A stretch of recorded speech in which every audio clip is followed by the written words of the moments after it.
शिक्षकांसोबत बुद्धियोग या पुस्तकाचा अभ्यास करतोय. आज 10 डिसेंबर 2025.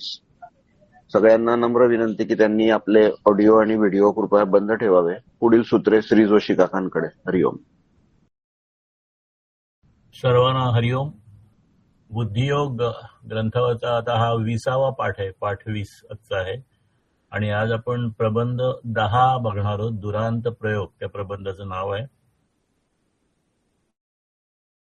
आणि आता बुद्धियोगाचे जवळजवळ 2-3 पाठ फार फार शिल्लक असतील म्हणजे समारोप धरून. त्यामुळे आता बुद्धियोग ग्रंथाच्या आपण आता शेवटच्या भागात आलेलो आहोत. सर्वांना नमस्कार करतो आणि आपण नेहमीप्रमाणे प्रार्थनेने सुरुवात करूया.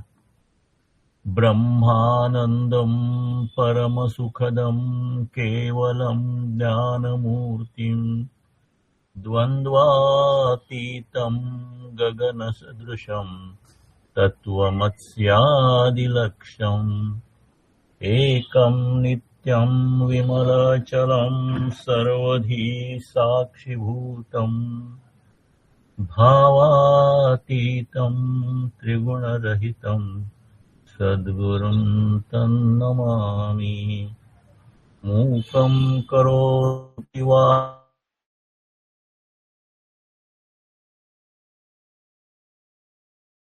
यत्कृपातमहं वन्दे.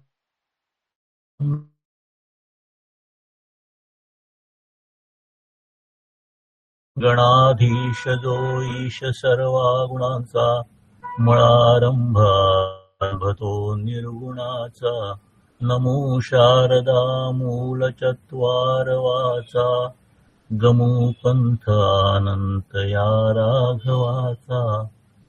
मनोजवं मारुततुल्यवेगं जितेन्द्रियं बुद्धिमतां वरिष्ठं वातात्मजं वानरयूतमुख्यं श्रीरामदूतं शरणं प्रपद्ये.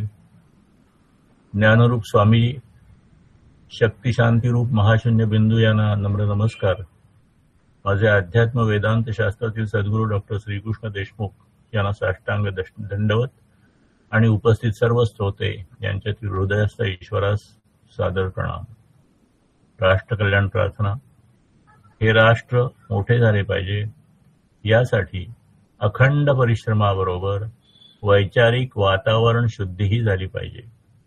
या दोन्हींची एकत्रता आम्ही करत आहोत. मानवता कल्याणमस्तु, राष्ट्र कल्याणमस्तु, व्यक्ती कल्याणमस्तु.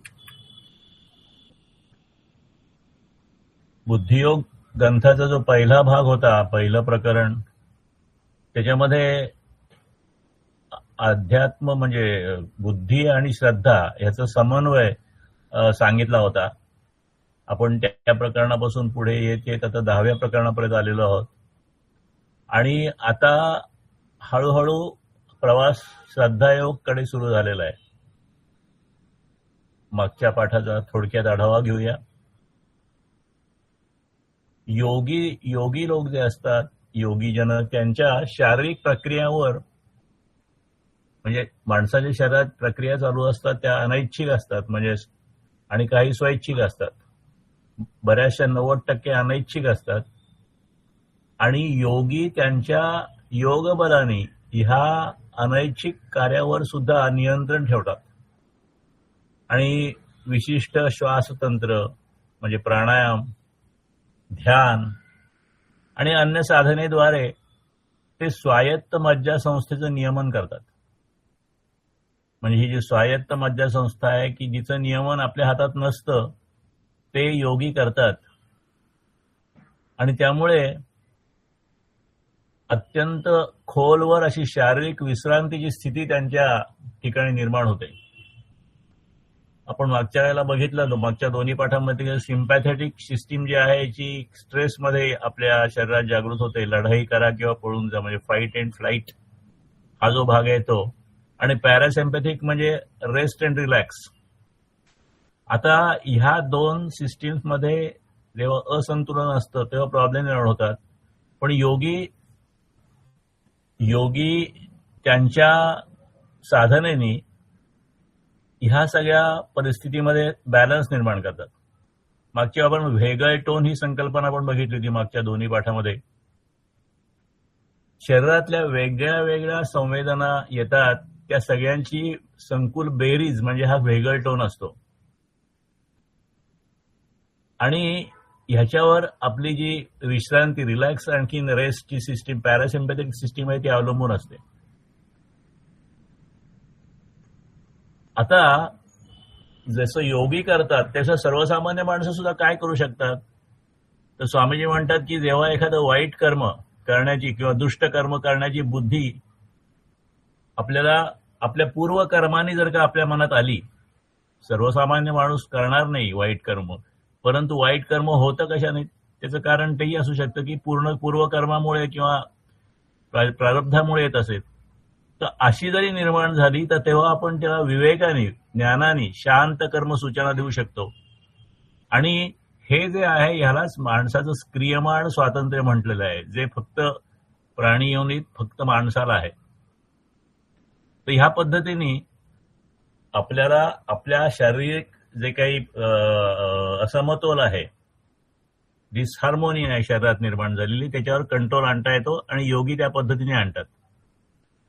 आणि त्यासाठी आपण जे अष्टांग योग साधना बघतोय, षटचक्र साधना जी बघतोय, त्याच्यामध्ये विशुद्ध चक्रावर साधना करायची बुद्धियोगासाठी हे आपण विस्तृतपणे मागच्या पाठामध्ये पाहिलेलं आहे. आता ही जी योग साधना आहे ती करताना जर का आपल्याला काही प्रॉब्लेम आले, अधिक अभ्यास केलेल्याची गरज पडली, तर स्वामीजी म्हणतात ती अवश्य घ्यावी. म्हणजे त्याच्यासाठी कोणी गुरु करायला हरकत नाही. स्वामीजी म्हणतात माझा विरोध गुरुपणाला नाही, म्हणजे गुरु ठेवण्याला किंवा गुरु असण्याला माझा विरोध नाही, पण गुरु करताना सगळी काळजी घेणं जरुरीचं आहे. आणि नाहीतर मग फसगत होऊ शकते आणि समाजात आपण बऱ्याच वाईट गोष्टी ऐकतो, तशा पद्धती होऊ शकतात. म्हणून योग्य पद्धतीने मार्गदर्शन मिळालं तर गुरु जरूर घ्यावा.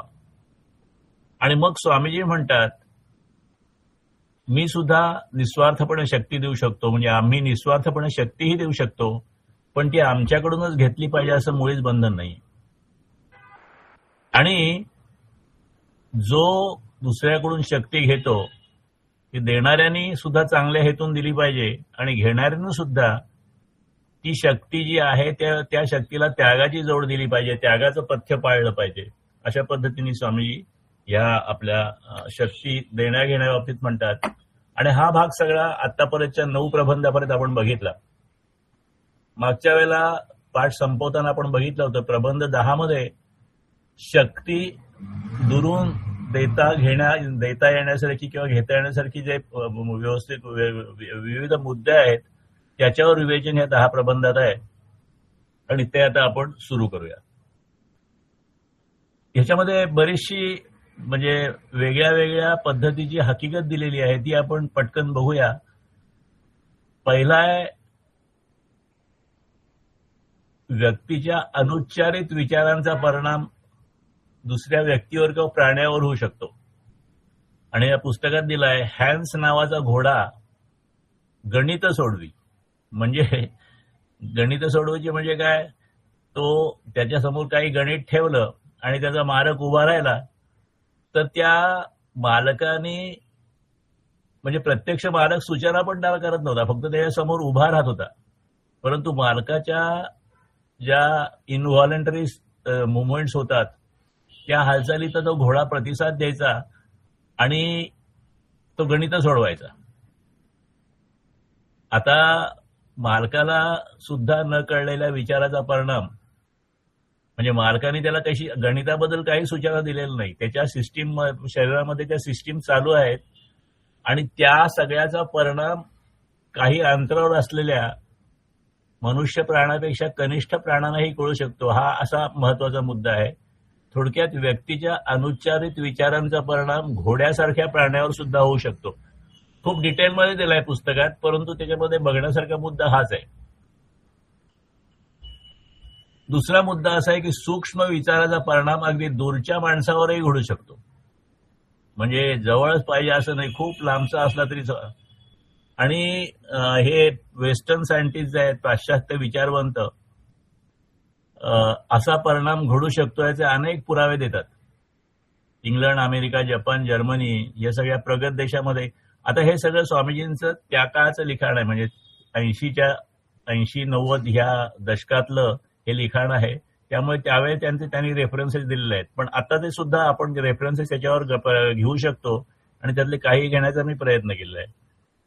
तर अमेरिकेचा जे.बी. राहीन नावाचा जो कोणी विचारवंत होता किंवा जो सायंटिस्ट होता, त्यांनी ह्या सगळ्या प्रोसेसला एक्स्ट्रा सेन्सरी परसेप्शन असं नाव दिलेलं आहे. म्हणजे आपली जी 5 ज्ञानेंद्रिय आहेत, त्या ज्ञानेंद्रियाचा वापर न करता काही लोकांना ती माहिती मिळवण्याची क्षमता असते. त्याला मानसिक क्षमता असं म्हणतात किंवा 6 सेन्स असं पण म्हणतात. आता ह्या एक्स्ट्रा सेन्सरी परसेप्शन ही जी ESP जी संकल्पना आहे, याच्यामध्ये टेलिपॅथी, त्याच्यानंतर स्पष्ट दृष्टी, पूर्वज्ञान, रेट्रो कॉग्निशन वगैरे अनेक प्रकार आहेत. टेलिपॅथी म्हणजे भाषण किंवा इतर भौतिक माध्यमांचा वापर न करता, न प्रत्यक्ष बोलता किंवा कुठल्याही पद्धतीचं इन्स्ट्रुमेंट न वापरता एका व्यक्तीचा विचार दुसऱ्या व्यक्तीकडे पाठवण्याची क्षमता, त्याला टेलिपॅथी म्हणतात.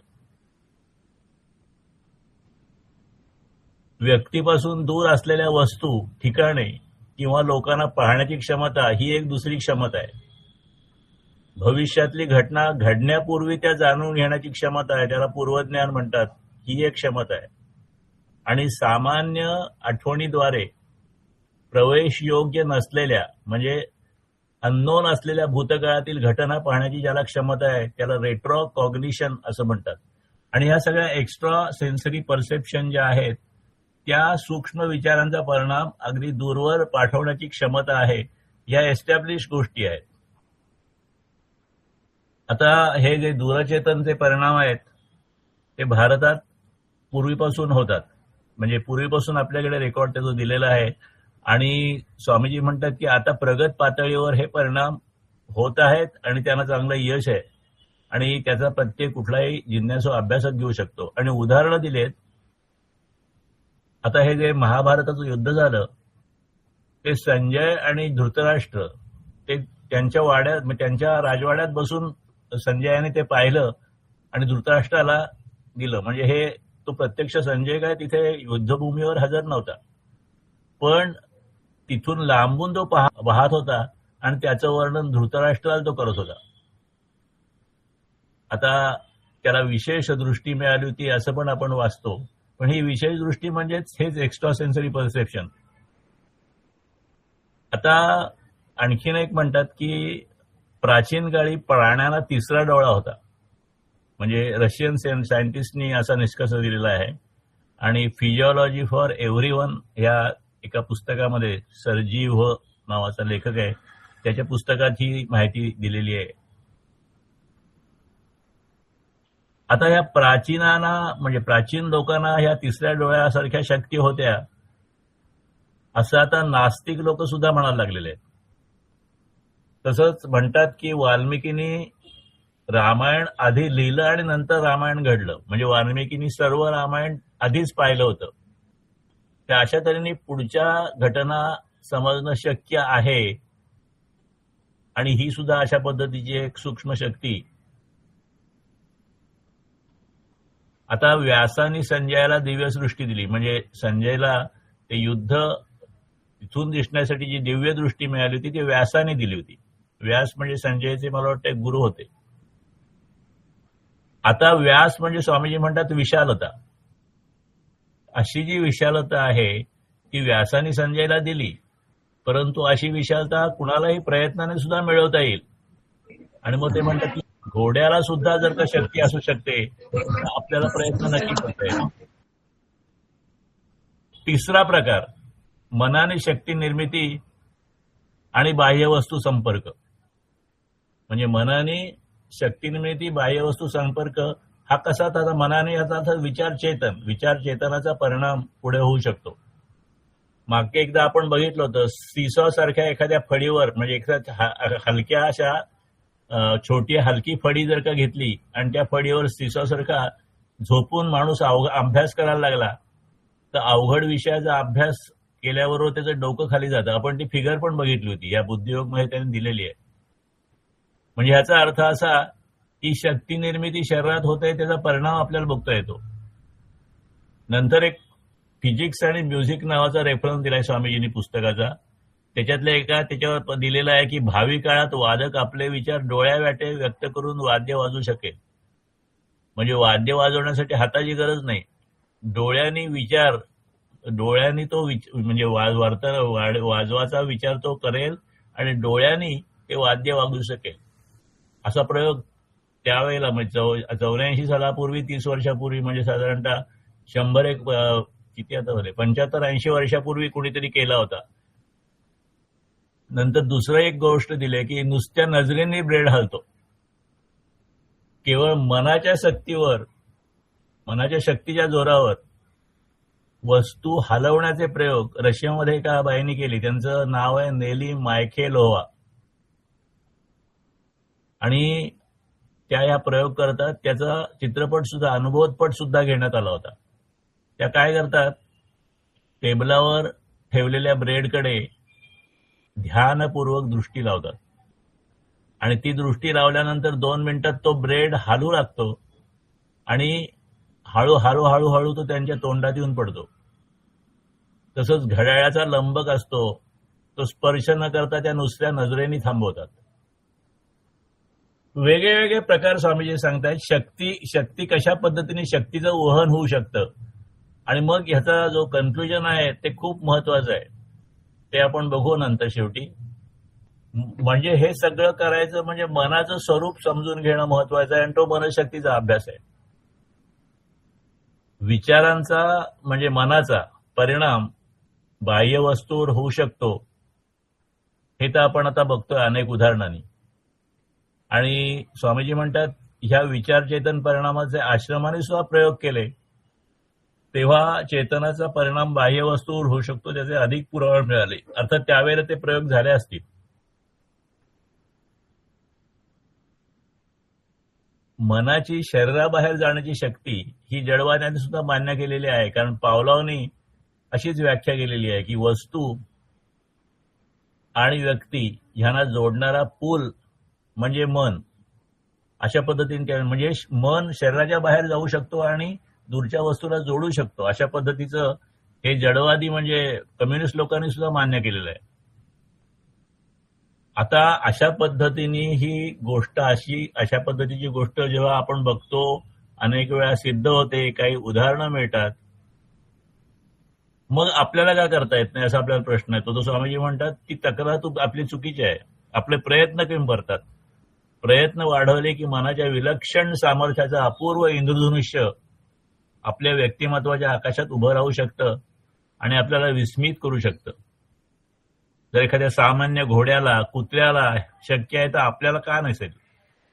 आणि ह्या पद्धतीने मनचेतन ते वस्तूपर्यंत मनाचं स्वरूप हा पुढचा मुद्दा स्वामीजी सांगतात. आपल्या मनापासून आपण बाहेर वस्तूपर्यंत जाऊ शकतो ही गोष्ट आपण ह्या सगळ्या उदाहरणाने लक्षात घेतो. तसेच मनाचा परिणाम, विचारांचा परिणाम, विचार चेतनांचा परिणाम व्यक्ती कुत्रे आणि घोडे यांच्यासारख्या प्राण्यावर सुद्धा घडून आणू शकते हेही सिद्ध झालं. पावलाव हा जडवादी होता तरी तो सुद्धा त्याच्या व्याख्येमध्ये मनाचं शरीराबाहेर जाणारं स्वरूप सांगतोय. मन हे बाहेरच्या वस्तूपर्यंत जाऊन पोचतं, त्या वस्तूवर परिणाम करतं. हे अनेक उदाहरणातून सिद्ध झालं. पण एक मन दुसऱ्या मनाशी संपर्क साधू शकतंय की नाही असा कुणाला प्रश्न पडेल तर त्याचाही विचार करायला पाहिजे. तर ह्याच्या बाबतीत जुनी उदाहरणं बघायची तर ऋषीमुनींची अनेक उदाहरणं अशी आहेत की त्यांच्या विचारांनी ते एका ठिकाणून दुसरीकडे अनेक वेळा पोहोचलेले आहेत. संजयाचं उदाहरण आपण आता बघितलं की त्यांनी ते युद्ध लांबून बघितलं. वाल्मिकींचं उदाहरण बघितलं की त्यांनी रामायण आधीच बघितलं. टेलिपॅथी, पॅरासायकोलॉजी या सगळ्या शब्दात सुद्धा ह्या शास्त्रांचं जे जुनेपण आहे ते लक्षात आल्यापासून आपल्याला राहत नाही. आता सायकोलॉजी म्हणजे मानसशास्त्र, आणि टेले आणि पॅरा या पूर्वपदाचा अर्थ ग्रीक भाषेत मिळेल. टेले म्हणजे दूर अंतरावरचं ज्ञान आणि पॅरा म्हणजे जवळचं किंवा पलीकडचं ज्ञान. म्हणजे टेलिपथी ज्या म्हणतात त्याला टेलिपथी म्हणजे दूर अंतरावरचं ज्ञान, दूर अंतरावरची जाणीव ती घेण्याची शपथ, ज्याची क्षमता आहे तो टेलिपॅथी करू शकतो. आणि पॅरासायकोलॉजी म्हणजे परामानसशास्त्र. पॅरासायकोलॉजी परामानसशास्त्र. आता हे सगळे पॅरासायकोलॉजी काय, टेलेपथी काय, ह्या सगळे शब्द आहेत हे ग्रीक मधले शब्द आहेत, जुन्या ग्रीक मधले शब्द आहेत. ह्याचा अर्थ असा आहे की त्या ग्रीक संस्कृतीच्या वेळेला सुद्धा ह्या सगळ्या गोष्टी माहीत होत्या. म्हणजे मनशक्तीच्या ज्ञानाची जी खूप मोठी परंपरा आहे, पुरातनता आहे, त्या सगळ्या गोष्टी ह्याच्यावरून आपल्या लक्षात येतात. मनाचा परिणाम वस्तूपर्यंत पोचतो आपण पाहिलं. एक मन दुसऱ्या मनापर्यंत दुरून परिणाम घडवतो, ह्याच्या प्राचीन अनेक खुणा सुद्धा आपण पाहिला. आता व्यवहारातली त्याची उदाहरणं स्वामीजींनी दिलेली आहेत पुस्तकामध्ये. वर्ड्स नावाचं एक पुस्तक रेफर केलंय स्वामीजींनी. वर्ड या ग्रंथात अशी शेकडो उदाहरणं आहेत.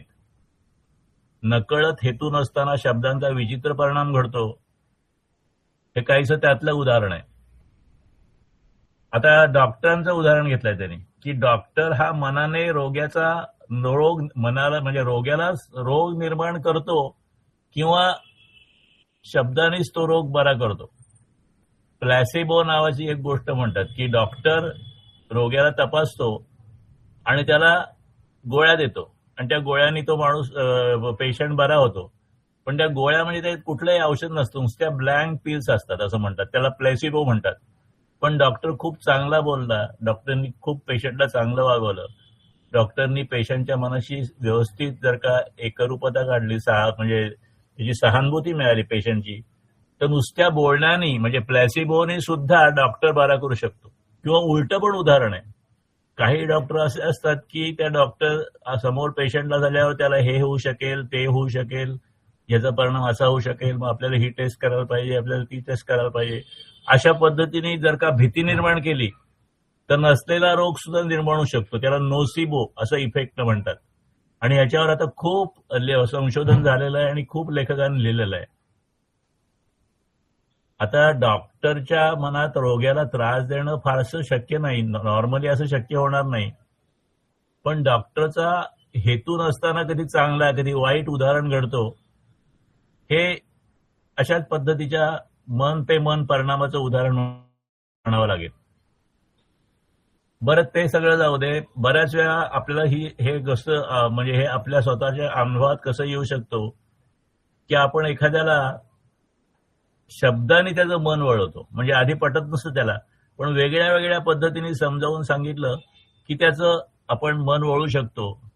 ते होतं म्हणजे तरी काय होतं. आता ही तर साधं गोष्ट झाली, पण हिप्नॉसिस, ड्रीम, स्लीप म्हणजे स्लीप हिप्नॉसिस ड्रीम हा एक ग्रंथ आहे. त्याच्यामध्ये हिप्नॉसिस बद्दल लिहिलेलं आहे. म्हणजे दुसऱ्याला मोहनिद्रा आणण्याची प्रक्रिया या पुस्तकात सांगितलेली आहे. म्हणजे मोहनिद्रा याचा अर्थ की एक माणूस असतो तो दुसऱ्या माणसाला सूचना देत असतो आणि मग सूचना देत देत तू असं करशील करता करता त्याला झोप सुद्धा तो आणू शकतो. आता ही जी किंवा ही जी गोष्ट आहे ती प्रत्येकाच्या बाबतीत होते असं नाही, पण बऱ्याच वेळा आपल्याला झोप येणार नाही असा जो माणूस म्हणत असतो त्याला सुद्धा अशी झोप येऊ शकते आणि त्याच्या काही लोकांना तशी आणता येते. आणि मग स्वामीजींनी रेफरन्स दिलाय एका पुस्तकाचा आणि त्याच्यावर त्यांनी म्हटलंय की ते जुळे होते, म्हणजे चिकटलेले दोन जुळे होते. जुळे असतात माणसं किंवा मुलं, पण ही जुळी जी आहे ती एकमेकांना चिकटलेली होती. पण हे हिप्नॉसिस करता करता त्या दोन जुळ्यापैकी एकाला झोप आली आणि दुसऱ्याला आली नाही. तर अशा पद्धतीने मनाने मनावर परिणाम होऊ शकतो आणि तो व्यक्तिगत असू शकतो किंवा वेगवेगळा असू शकतो, याचा सुद्धा पुरावा आपल्याला बघता येतो. दोन माणसांना आपले विचार दुरून एकमेकांना कळवता येतात का? दोन माणसाला आपले विचार दुरून एकमेकांना कळवता येतात का? म्हणजे टेलिफोनवरून नाही, न टेलिफोन वापरता किंवा कुठलेही मीडियम न वापरता. त्याच्यात स्वामीजीने एक रेफरन्स दिलेला आहे की मानसशास्त्रीय प्रयोग करण्याची ख्याती मिळवलेले रशियन मानसशास्त्रज्ञ मायकेल कुनी यांनी या संबंधात लेख लिहिला असून त्यात ते म्हणतात, लांब अंतरावर असलेल्या व्यक्तीला आपले विचार कळवता येण्याच्या शक्यतेसंबंधी मी बरीच माहिती गोळा केली आहे आणि अशी माहिती गोळा करणारा मी एकटाच नाही असेही दिसून येते. म्हणजे ह्या संबंधी सुद्धा रिसर्च अनेक लोकांनी केलेला आहे आणि त्याबद्दलचं रेकॉर्ड सुद्धा आहे. अर्थात या सगळ्या गोष्टी ज्या आहेत त्या होत असल्या तरी विज्ञान काही हे मान्य करत नाही. ते त्यांना काय म्हणतात, ते छद्म विज्ञान अशा पद्धतीने त्याची संभावना केली जाते. परंतु विज्ञानाच्या दृष्टीने जरी स्पष्टीकरण झालेलं नसेल तरी ज्या गोष्टी घडतात त्याचं स्पष्टीकरण आज ना उद्या कधीतरी होईल आणि असं अधिक संशोधन झालं तरी साध्य होईल असं स्वामीजी म्हणतात. आता ह्या सगळ्या ज्या शक्ती असतात ते प्रत्येकाला असतात असं नाही, अगदी थोड्या लोकांना ह्या शक्ती असतात आणि त्यांच्या शक्ती सुधारण्यासाठी सुद्धा त्यांना वेगळ्या वेगळ्या पद्धतीने मेंदू शिक्षण घ्यावं लागतं किंवा त्यांना द्यावं लागतं. पण अशा घटना घडतात आणि त्या रेकॉर्ड केलेल्या आहेत, प्रत्यक्ष डोळ्यांनी पाहिलेली ची कबुली सुद्धा दिलेली आहे. आता हे मायकेल कुनी हा जो कोणी माणूस होता आणि वुल्फ मेसिंग, मायकेल कुनी बद्दल मला काही कुठे माहिती मिळाली नाही, पण वुल्फ मेसिंग म्हटल्याबद्दल त्याची माहिती अशी आहे, त्याचा रेफरन्स स्वामीजींनी दिलेला आहे की ही दोन माणसं आहेत, ते दुसऱ्याचे विचार जाणू शकत असत आणि गेला नावाच्या एका व्यक्तीने त्या स्वतःच्या त्याबद्दलच्या अनुभवाची हकीकत त्यांनी लिहिलेली आहे कुठेतरी पुस्तकात, स्वामीजी म्हणतात. प्रत्यक्ष आता आपल्यापैकी काही लोकांना माहिती असेल की स्वामीजींच्या समोर व्यक्ती आली तर बऱ्याच वेळा, म्हणजे नेहमीच नाही, आणि स्वामीजींनी पण कुठेतरी लिहिलेलं आहे की समोर व्यक्ती आली की त्याच्या मेंदूतून ज्या काही वेव्हज बाहेर पडतात त्या वेव्हज वरून त्या व्यक्तीचं व्यक्तिमत्व स्वामीजीने कळत होतं. पूर्वी जेव्हा साधक संकल्प केला की साधक संकल्प केल्यानंतर स्वामीजींची व्यक्तिगत भेट असायची आणि त्यावेळेला ते त्याला त्या माणसाची बेसिक वेव्हलेंथ सांगायचे. तर अशा पद्धतीची जे काही म्हणजे शक्ती स्वामीजीने होती तशी मायकेल कुनी आणि वुल्फ मेसिंग हे सुद्धा दुसऱ्याचे विचार उत्कृष्ट जाणू शकत असत. हा वुल्फ मेसिंग म्हणजे हा 10 सप्टेंबर 1899 रशिया होता त्यावेळेला, पण आता ते पोलंड आहे, त्या पोलंडमध्ये त्याचा जन्म झाला. तरुणपणी त्यांनी पोलिश प्रवासी सर्कसमधील भ्रमवाद्यांच्या ग्रुपमध्ये भाग घेतला. भ्रम म्हणजे आता काहीतरी अशीच कला असेल. नंतर त्याने विविध टेलिपथी मध्ये प्रभुत्व मिळालं. 1939 मध्ये दुसरं महायुद्ध सुरू झाल्यानंतर तो सोव्हिएत युनियनला पळून गेला, जिथे तो वाचणाऱ्या मनाने बोलू लागला. प्रथम प्रचार पथकांचा भाग म्हणून, नंतर स्टेट कॉन्सर्टमधून वैयक्तिक मैफिलीमध्ये तो काम करू लागला आणि तो एक भ्रमवादी म्हणून काम करत होता. भ्रमवादी इल्युजनरी म्हणजे वेगळ्या वेगळ्या पद्धतीचे काय म्हणतात ते भ्रम इतरांच्या मनात निर्माण करणार, हा वुल्फ मेसिंग. पण हे वुल्फ मेसिंग, मायकेल कुनी आणि काही प्रमाणात इतर व्यक्ती सुद्धा दुसऱ्याचे विचार न समजता समोर माणूस आला की समजू शकत असत. आता ऑन दी ट्रॅक डिस्कव्हरी नावाच्या पुस्तकामध्ये अजून एक हकीकत दिलेली आहे. त्याच्यात एक मुलीचा फोटो आहे. त्या मुलीने डोळे बंद केलेले आहेत, म्हणजे तिला दिसत काही नाही, पण एका कागदाच्या पासून 5 सेंटीमीटर अंतरावर बोट ठेवून, म्हणजे कागदावर नाही, कागदाचा रंग आहे, रंगीत कागद आहे, पण त्या रंगीत कागदाला हात न लावता, डोळ्यांनी न बघता त्या कागदापासून 5-1 सेंटीमीटर दूर हात ठेवून ती कागदावरचे रंग ओळखते. याचा अर्थ दूर अंतरावरून वस्तू म्हणा, रंग म्हणा, त्या वस्तूच्या प्रॉपर्टीज म्हणा, गुणधर्म म्हणा, माणसावर परिणाम करत असतात. आणि हे परिणाम आपण नेहमी उघड्या डोळ्यांनी बघतो. पण काही लोकांना हा अशा उघड्या डोळ्यांनी न बघता सुद्धा असे परिणाम समजू शकतात. अशा पद्धतीच्या घटना आणि या पद्धतीच्या हकीकतीत रेकॉर्ड झालेल्या आहेत. नंतर भविष्य कथन म्हणजे भविष्याचं भाकीत हे जन्मवेळे कुंडली किंवा हाताच्या रेषा बघून करतात हे आपल्याला माहिती आहे. पण असं काही न बघता समोर वस्तू एखादी दिसली तर त्या वस्तूच्या संबंधित लोक जे असतील त्याच्यावरून किंवा व्यक्तीवरून भविष्य सांगता येतं. अशा पद्धतीचं पण भविष्य कथन असतं. आणि हा सुद्धा एक प्रकारचा दूरचेतनाचा परिणामच प्रकार म्हटला पाहिजे असं स्वामीजी म्हणतात. काही लोक नुसत्या वस्तूवरून तिच्या मालकाबद्दल माहिती सांगू शकतात. स्वामीजींनी मला वाटतंय 92 साली काही ह्यांच्याबद्दल राजकीय नेते होते त्याच्याबद्दल लेख लिहिलेले होते. म्हणजे ते 92च्या दिवाळी अंकात मला वाटतं 92 का 92 मध्ये म्हणजे मोठे मोठे जे त्यावेळेचे जे राजकीय नेते होते त्याच्याबद्दल लेख लिहिले होते. त्यावेळेला प्रमोद महाजन नावाचे भारतीय जनता पार्टीचे एक मोठे हे होते नेते. त्यांच्याबद्दल त्यांनी भविष्य लिहिलं होतं. परंतु त्यांनी लिहिलं होतं की मी प्रमोद महाजनला कधीही भेटलं नाही. परंतु कोणीतरी बीजेपीचे मोठे दुसरे नेते त्या प्रमोद महाजनांबद्दल जे बोलत होते ते स्वामीजीने ऐकलं आणि त्याच्यावरून त्यांनी प्रमोद महाजनचं भविष्य लिहिलं होतं. आणि आपण वाचलं असेल आपल्यापैकी कुणीही तर त्याच्यात त्यांनी बरोबर लिहिलं होतं की हा माणूस राजकारणात खूप प्रसिद्ध होईल, याला बाहेरून धोका नाही, असलाच धोका तर घरातून आहे. आणि त्याप्रमाणे प्रत्यक्ष पुढे घडलं हे आपल्याला माहिती. म्हणजे भविष्य कथन सुद्धा नुसतं एखाद्या प्रत्यक्ष व्यक्तीला न भेटता त्याच्याबद्दलची माहिती कळली तरी सुद्धा करता येतं. तर भविष्य कथन करणाऱ्या उपकरणाचं अस्तित्व मेंदूत आहे. म्हणजे मेंदूच्या मुळे हे सगळं भविष्यकथन करता येतं.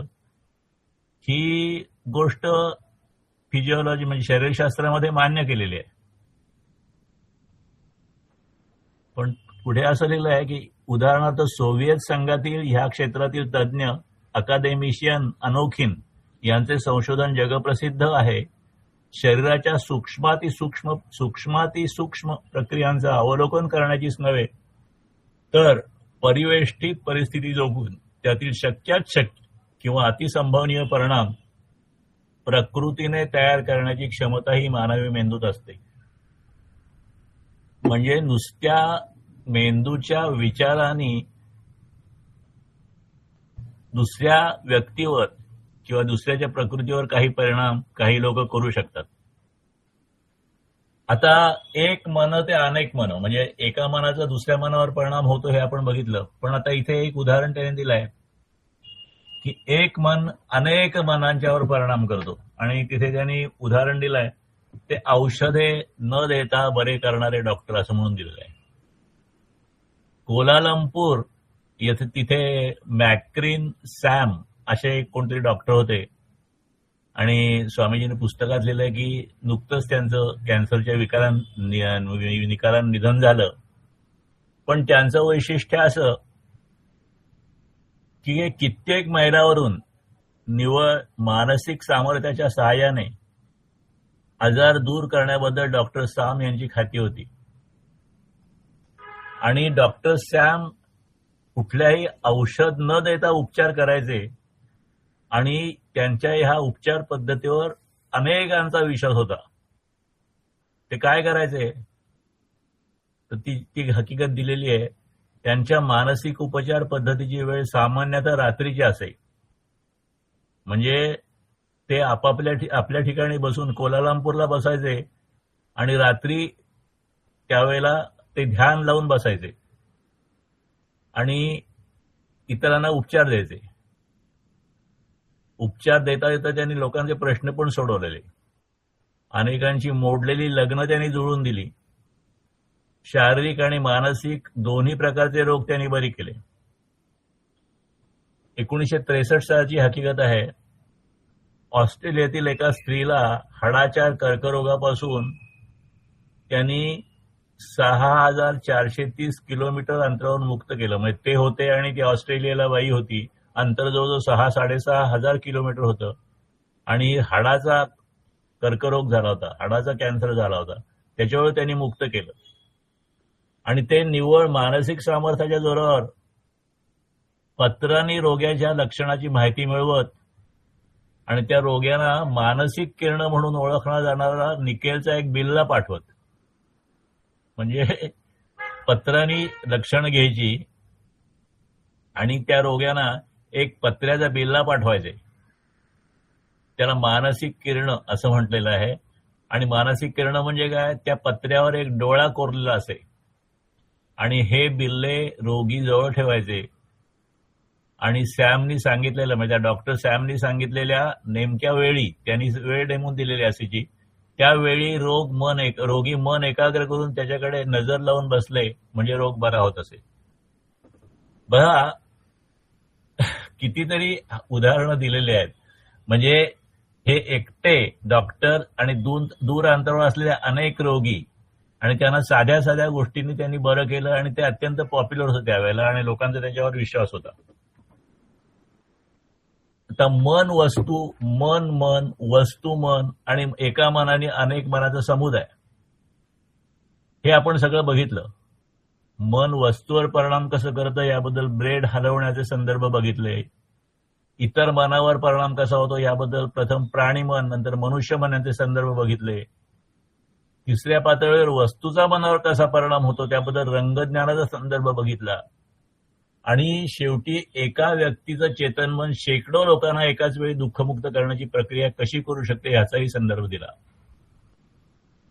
आणि हे सगळे संदर्भ स्वामीजींनी दिलेत, ते या पुस्तकात दिलेत. ते नास्तिक म्हणजे कम्युनिस्ट, देव किंवा असा काही विश्वास न ठेवणारे लोक आहेत, अशा सगळ्या भागातले सगळे संदर्भ दिलेले आहेत.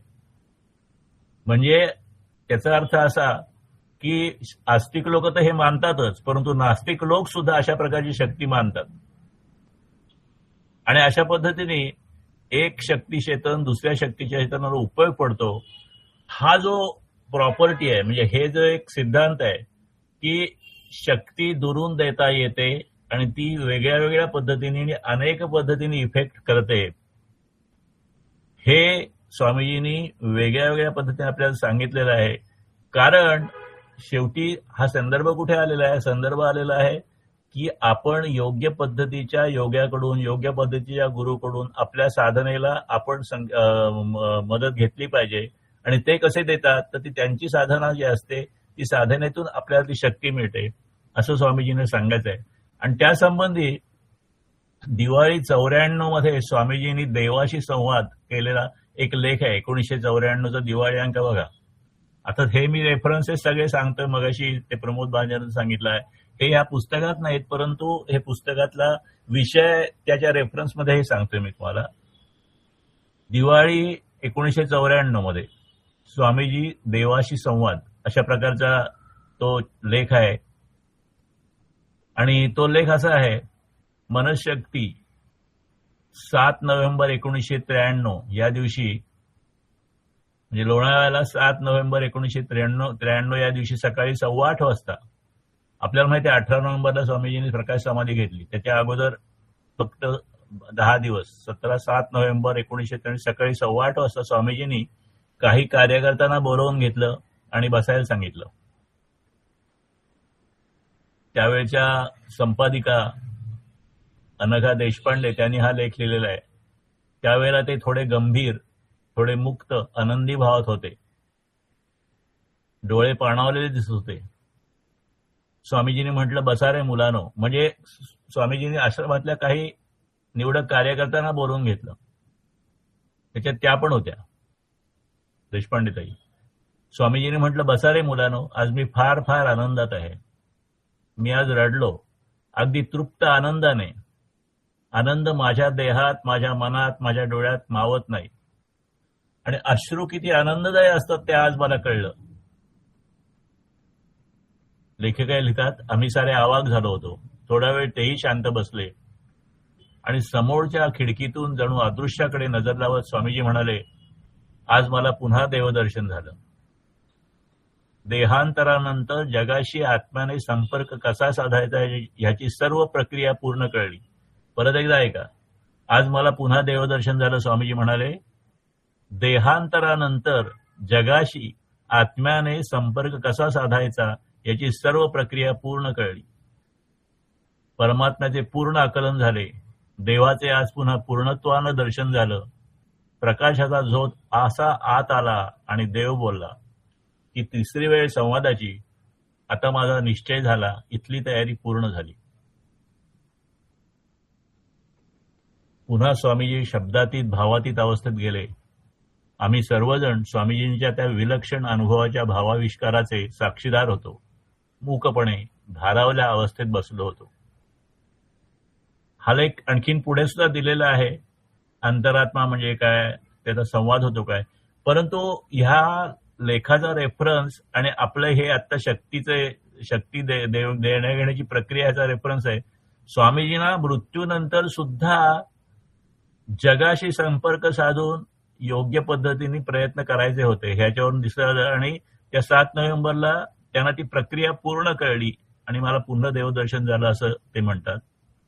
आणि मग पुढे काय होतं तर साधकांनी काय करावं. आता हा लेख खूप मोठा आहे, परंतु त्याचा आता आपल्या ह्याच्याशी संबंध की आपण हा सगळा योगग्रंथाचा अभ्यास करतोय, विचार समजून घेतोय आणि त्या पद्धतीने शेवटी प्रत्यक्ष प्रयत्न करायचे, साधनासाठी ते आपल्यालाच करायचे. तर साधकांनी काय करावं तर ज्ञानतृप्त अभ्यास करावा, ज्ञानतृप्त अभ्यास करावा. त्या अभ्यासाला अनुरूप कर्म करावं. कर्म करताना प्रथम अहंकाराने करावं, पण हळूहळू तो अहंकार सोडून निरहंकाराने करावं. म्हणजे अहंकार मुक्ती सुद्धा करायला पाहिजे, पण सुरुवातीला एकदम अहंकार होणार नाही, अहंकार मुक्ती होणार नाही, पण हळूहळू अहंकार मुक्तीने करावं. शून्याबद्दलची सगळी उत्तरं अशून्यावस्थेत मिळत नाहीत हे खरं, पण जेवढी मिळतात तेवढी आपल्याला निर्भय व्हायला पुरेशी असतात. 2 ज्ञानचेतनांचा संपर्क संकल्पाने केव्हाही तुटणार नाही, हा ज्ञानेश्वरांचा दिलासा आहे. हे मनीचे ते मनी घातले, अशा पद्धतीचं काहीतरी ओवी आहे स्वामी. शंका हे समाधान मारणाऱ्या शंकासुराशिवाय कोणत्याही अभ्यासूचे एवढे निसर्ग रहस्य समजल्यावर समाधान होईल. आणि मला सकाळी 8:15 वाजता कोणता अनुभव आला याबद्दल तुमच्या मनात तुम्ही प्रश्न खोदणार नाहीत. शांत निश्चयपूर्ण कर्तव्य करताना उत्तराचा अनुभव उमलेल. स्वामी विज्ञानानंद, लेखनकाळ 7 नोव्हेंबर 1993. स्वामीजी म्हणतात, माणसांनी वेगळे वेगळे पाण्याचे प्रवाह एकत्र केले, धरणं बांधली आणि मग हा पाण्याचा प्रवाह नळातून वेगळ्या वेगळ्या पद्धतीने लोकांच्यापर्यंत पोहोचवलं. अशीच गोष्ट इलेक्ट्रिसिटीची. इलेक्ट्रिसिटी सुद्धा होते, एका ठिकाणी तयार होते आणि सगळीकडे ती डिस्ट्रीब्यूट होते. त्याच पद्धतीने धनसंपत्ती, सत्ता, धान्य, इतर गोष्टी या सगळ्या वस्तूंची अशाच पद्धतीने डिस्ट्रीब्युशन होतं. पण शक्ती, शांती, चेतन, विचार प्रवाह, मानस प्रभाव, सूक्ष्म तेज ह्या सगळ्या गोष्टी सुद्धा म्हणजे शक्ती, शांती, चेतन, विचार प्रवाह, मानस प्रवाह, सूक्ष्म तेज ह्या सगळ्या परमशक्तींची साठवणूक आणि एकत्रीकरण सुद्धा करता येतं आणि त्याचा गरजूंना सर्वात मोठा उपयोग होतो. हा जो भाग आहे हा भाग स्वामीजींना इथे मांडायचा आहे आणि ते म्हणतात ह्याचा फारच थोड्या लोकांना सुगावा आहे. प्राचीन संस्कृतीतील काही अभ्यासकांना होता आणि आज सुद्धा विज्ञानातील सूक्ष्म तत्वशक्ती जाणणाऱ्यांना तेही माहीत आहे. पण आतापर्यंत त्याचे सगळे आपण पुरावे बघितले, पण त्याचा उपयोग आपण करून घेतला पाहिजे. आणि ह्या ठिकाणी स्वामीजींनी महाशून्य बिंदूचा रेफरन्स दिलाय, तो आपण लक्षात घेतला पाहिजे. स्वामीजींनी सांगितलं की मी गेल्यानंतर माझी सगळी शक्ती मी महाशून्य बिंदू मध्ये ठेवणार आहे आणि ज्या प्रमाणात तुम्ही साधना कराल त्या प्रमाणात तुम्हाला ती महाशून्यमधून शक्ती वेळेवर उपलब्ध राहील. दिलेले बहुतेक पुरावे नास्तिक म्हणणाऱ्या जडवादी देशातले दिले आहेत स्वामीजी म्हणतात. आणि म्हणजे मी सांगतोय त्याच्यात गूढवादाचा आरोप कोणी करणार नाही. आणखीन एक गोष्टीचा हकीकत दिले त्यांनी मनशक्तीचे परिणाममधून. जगप्रसिद्ध मानसशास्त्रज्ञ के प्लेटेनॉव यांचे वडील प्रख्यात मानसशास्त्रज्ञच होते. त्यांचा अनुभव सांगताना छोट्या नावाने ते कॉलेजात असतानाची म्हणजे 1922-23ची आठवण दिली आहे. चिरंजीवाने सुचवलं की वडिलांनी नुसत्या मनाच्या सामर्थ्याने रोग्यांना झोप आणावी. वडिलांनी त्या सूचनेकडे प्रथम दुर्लक्ष केलं. उलटा त्यांना राग आला की अशा कशा पद्धती तुम्हाला सांगतोयस म्हणून. पण शेवटी त्यांनी एक दिवस तो प्रयोग केला, यशस्वी केला. ते मनशक्तीने माणसाला झोपवू शकत आणि उठवू शकत. त्यात अखेर त्यांना एवढं यश आलं की असे प्रयोग त्याने 1924 सालच्या लेनिनग्राड येथील न्यूरोपॅथॉलॉजिस्ट काँग्रेसमध्ये जाहीरपणाने केले. दूर अंतरावरून मनशक्ती. प्लॅटनॉवने पुढे दुसरी हकीकत दिली आहे. येथे शरीरशास्त्रज्ञ सिल्व्हेलचे प्रयोग दिले आहेत. या प्रयोगात या शास्त्रज्ञाने पडद्याआड असलेल्या अनेकांना मनस सामर्थ्याने झोप आणली आणि जागही केलं. म्हणजे मधला जो पडदा होता त्याच्यातून रेडिओ लहरी सुद्धा जाऊ शकत नाही, तेवढा तो जाड आणि भक्कम होता. तरी सुद्धा हे शक्य झालं. आणि मग पुढे लेनिनग्राड युनिव्हर्सिटीमध्ये दूर अंतरावर परिणाम करू शकणाऱ्या सामर्थ्याचा अभ्यास करणारी एक त्याने अभ्यासाची ब्रँचच सुरू केली. माओ त्से-तुंग यांचे विचार एका नव्या क्षेत्रात म्हणजे माओ त्से-तुंगचे कम्युनिस्ट विचार चीन आणि रशियामध्ये चांगल्या पद्धतीने परिणामकारक ठरले आपल्याला म्हणतात. परंतु त्या विचारांनी शस्त्रक्रिया सुद्धा केलेल्या आहेत काही डॉक्टरांनी. एका 14 वर्षे वयाच्या लाल रक्षकाचा हात तुटला. शस्त्रक्रिया तज्ञांनी तो पुन्हा यशस्वीरित्या जोडला. आणि ही शस्त्रक्रिया केवळ माओच्या विचारांच्या प्रभावामुळे यशस्वी होऊ शकली अशी ती वृत्तसंस्था म्हणते. हॉस्पिटलातील डॉक्टर वर्गाने माओच्या विचारांचं मनापासून चिंतन केलं आणि त्या विचारांच्या साहाय्याने ते अत्यंत डिफिकल्ट असलेली शस्त्रक्रिया यशस्वीरित्या पार पाडू शकले. त्या लाल रक्षकाचा हात असा काही जखमी झाला होता की तो जोडणं मुळे अशक्यच होतं. परंतु हॉस्पिटलातील डॉक्टर वगैरे गडबडला नाही. त्यांनी काय केलं, माओचे जे अत्यंत वाचनीय असे 3 लेख आहेत ते त्यांनी वाचून काढले. त्याचा मन लावून अभ्यास केला आणि त्या अभ्यासाच्या शक्तीच्या जोरावर त्यांनी ती शस्त्रक्रिया अखेर यशस्वी केली. ही सुद्धा उदाहरण पुस्तकात दिलेलं आहे. पेकिंग रेडिओचा दावा आहे की या विचारांचा प्रभाव इतका मोठा आहे की त्याच्या जोरावर डॉक्टर मंडळी एका 18 वर्षे वयाच्या मुलीच्या पोटातून 16 किलो वजनाचा ट्युमरचा गोळा यशस्वीरित्या बाहेर काढू शकले. तर अशा पद्धतीने अनेक हकीकती दिलेल्या आहेत. थोडक्यात शक्ती दुरून देता येते. आता प्रत्यक्ष ही गोष्ट वेगळ्या वेगळ्या बाहेरच्या उदाहरणावरून पण आपण बघितली आणि मनशक्तीचे स्वामीजींनी जे काही लेख लिहिलेले आहेत किंवा आपण आता काही रेफरन्सेस बघितले त्याच्यातून बघितलं. थोडक्यात या प्रबंध 10 मध्ये त्यांनी सांगितलेलं आहे की व्यक्तीच्या अनुच्चारित विचारांचा परिणाम घोड्यासारख्या प्राण्यावर होऊ शकतो. सूक्ष्म विचाराचा परिणाम अगदी दूरच्या माणसावरही घडू शकतो. विचार चेतनाचा परिणाम होतो. शक्ती निर्मिती होते. त्याने बाह्यवस्तू संपर्क होऊ शकतो. एक मन दुसऱ्या मनापर्यंत दुरून परिणाम घडवते. आपले विचार दुरून एकमेकांना न बोलता कळवता येतात. मन ते वस्तू, मन ते मन, वस्तू ते मन, एक मन ते अनेक मने, मन वस्तू, मन मन वस्तू, मन मन समुदाय, अनेक पद्धतीने हा सगळा काय म्हणतात तो शक्ती प्रवाह होऊ शकतो आणि त्याचे योग्य पद्धतीने उपयोग करू शकतात. आणि हीच स्वामीजींनी गोष्ट आपल्याला ह्या बुद्धियोगाच्या माध्यमातून सांगितलेली आहे. आणि नंतर त्याच्या पद्धतीने आपल्याला महाशून्य बिंदू आणि दूरचेतन संपर्क याच्याबद्दल सुद्धा माहिती दिलेली आहे. चला या ठिकाणी आपण आपल्या ध्यानाकडे जाऊया. सगळ्यांनी आपापल्या ठिकाणी शांत बसा, डोळे मिटा, पाठीचा कणा शक्य असेल तर ताठ ठेवा आणि आपण मेडिटेशन सुरुवात करूया. शरीराशी संवाद. पाठकण्याच्या खालच्या टोकाला करून ठेवला आहेस. तेथे कितीतरी वाटांनी तुझी शक्ती येते आणि जाते. शरीरातल्या या मागच्या पहिल्या चक्राचं नाव आहे मूलाधार चक्र. हा चौक महत्वाचा आहे. स्वच्छतेची केंद्र इथंच आहे. जीव निर्माण करण्याची हत्यारं इथंच आहेत. हे प्रथम शुद्ध करायला हवं. जा, या चौकामधून नसानसांच्या वाटांनी समतेचा, ओजाचा, शक्तीचा संदेश पोहोचव. पहा पहा, अगदी तातून एक सूक्ष्म ओज वर वर येत आहे. किती तेज त्याचं, केवढी दीप्ती, रंग सांगता येणार नाही. तरीही सर्व बाजूंनी लखलखत तेज. बिंदूत साठवलेलं ब्रह्मांड वर वर येत आहे. पण तुझं ध्यान बिंदूवरच राहू दे.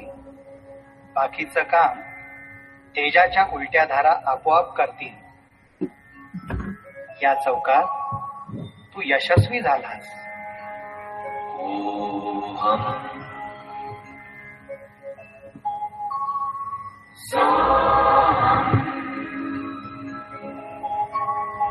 ओम तत्सवितुर्वरेण्यं भर्गो देवस्य धीमहि धियो यो नः प्रचोदयात्. ज्यानं तुझ्या जीवनाला स्वच्छता दिली, मूळचं तेज राखायला जागा दिली, तो मूळचा चौक म्हणजे स्वाधिष्ठान चक्र. ते तू ओलांडत आहेस. तेथे पुन्हा प्रश्न विचार.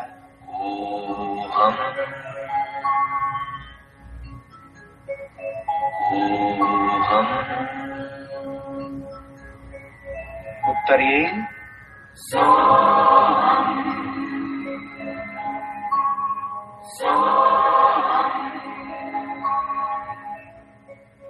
तेज तेज तेज तेज.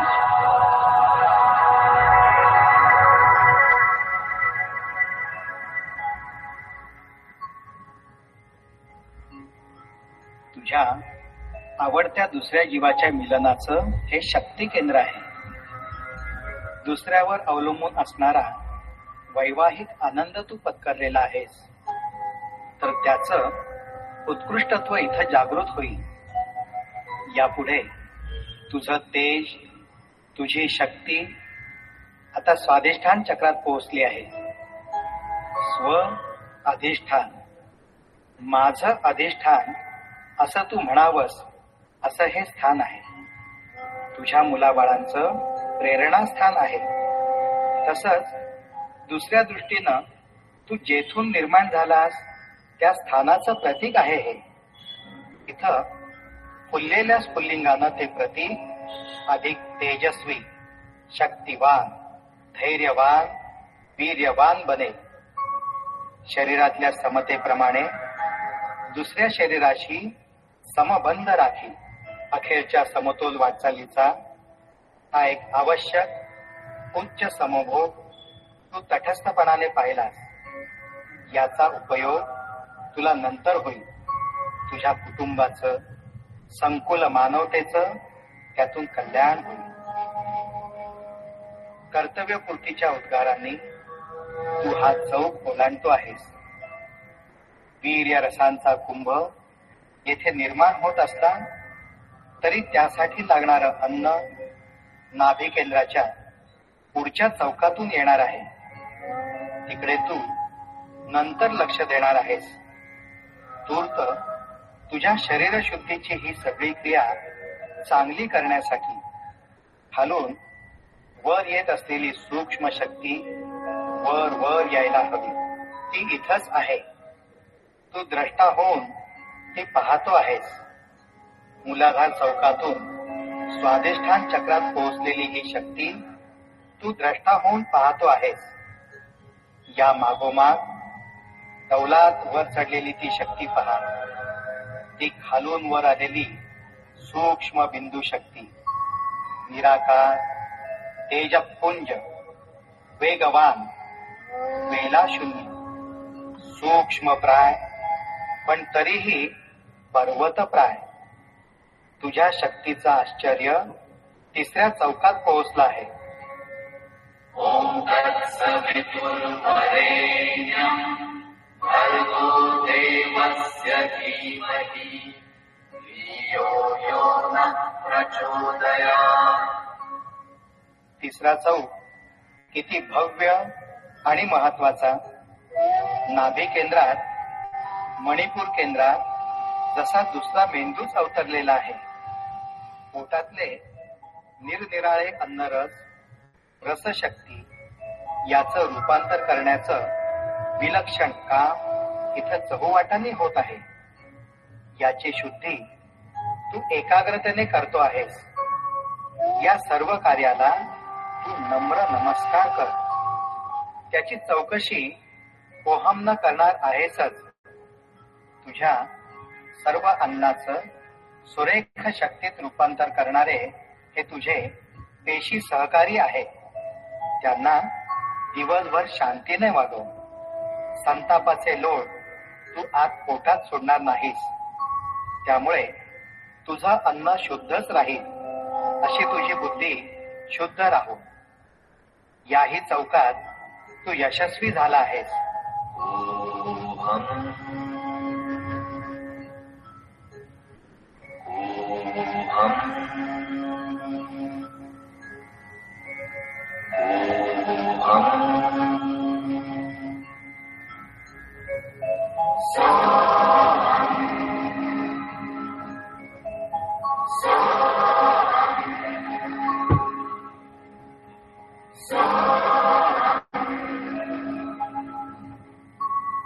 ॐ तत्सवितुर्वरेण्यं भर्गो देवस्य धीमहि धियो यो नः प्रचोदयात्. चौथ्या चौकात गतिशून्य गती तू अनुभवणार आहेस. केवढं आश्चर्य आहे. तिसऱ्या चौकात अन्न तयार होण्यासाठी जी गती लागली ती वाढण्याचं कार्य या अनाहत चक्र चौकात चाललं आहे. तू ती शक्ती ढसमुसळेपणाने वापरू नकोस. शांत प्रवाहीपणानं या चौकातून ती गती जाऊ दे. तुझ्या जीवनाचं चक्र अखंड चालवणाऱ्या या चौकात उभा राहून विचार.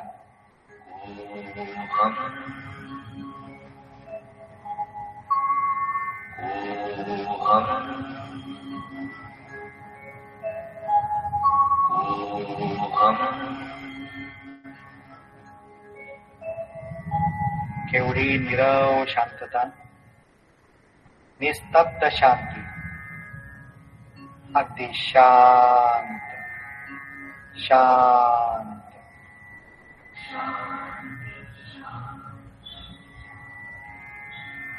खालपासून वर येणारं तेज तुझ्या या शांतीतच वरपर्यंत चढलं जात आहे. पहा, केवढा अपूर्व चमत्कार दिसतो आहे. डुलत डौलत येणारं ते तेज शक्तीनं ओतप्रोत भरलेलं आहे. केवळ तुझ्या एकाग्र शांतीनं पाहण्याचं भाग्य तुला येत आहे. ॐ तत्सवितुर्वरेण्यं भर्गो देवस्य धीमहि धियो यो नः प्रचोदयात्. पाचव्या चौकापर्यंत तू मजल मारलीस. या चौकाचं नाव विशुद्ध चक्र चौक आहे. वरून शुद्ध श्वासाची गतिशक्ती हृदयाकडे याच भागातून जाते. तर दुसऱ्या बाजूनं या कंठातच शब्द फुटतात.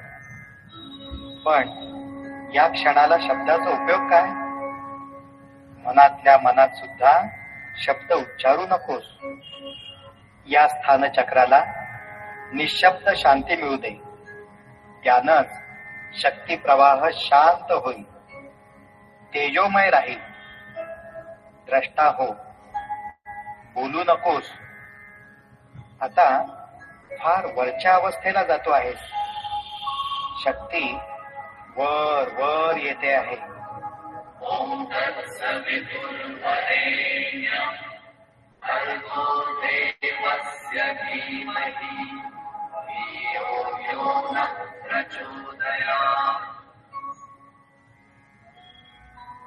6व्या आणि अखेरच्या केंद्रामध्ये शक्ती वर आलेली आहे.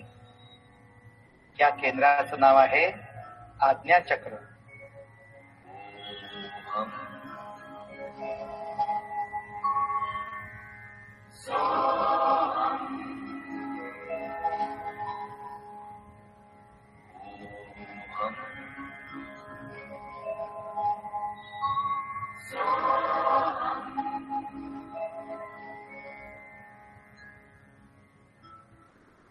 अरे जीवा, इथूनच तुझ्या आज्ञा सुटत होत्या.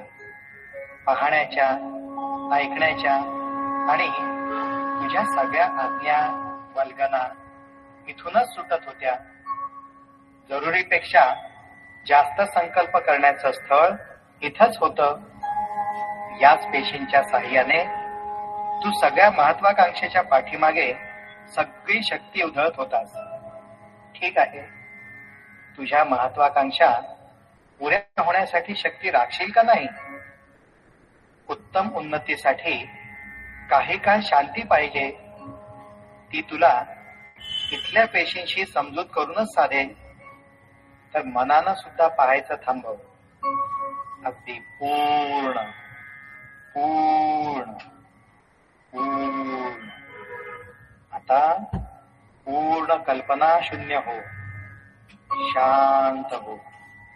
शांत शांत शांत.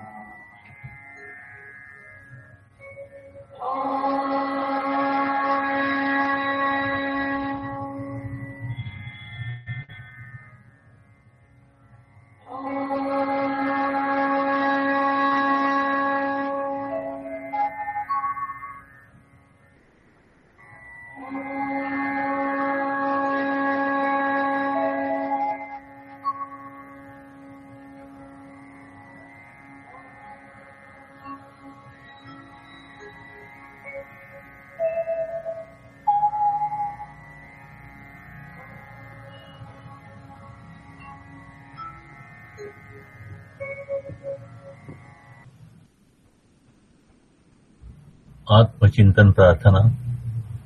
माझ्या आंतरिक शक्तीला स्मरून मी माझे स्वतःचे खरे कल्याण करून घेण्याचा निश्चय करीत आहे. माझे व्यक्तिमत्व आजवर मी जसा वागलो तसे बनले आहे. माझ्या यापुढल्या प्रेरणा चांगल्या राखण्याचा मी निश्चय करीत आहे. मला आलेल्या वाईट अनुभवांबद्दल मी इतरांना दोष देण्याऐवजी आत्मचिंतन करीन. खोटे समाधान घेण्यापेक्षा धैर्याने आणि सद्बुद्धीने काम करीन. त्यामुळे मला यश मिळेल, शांती मिळेल आणि ती टिकेल.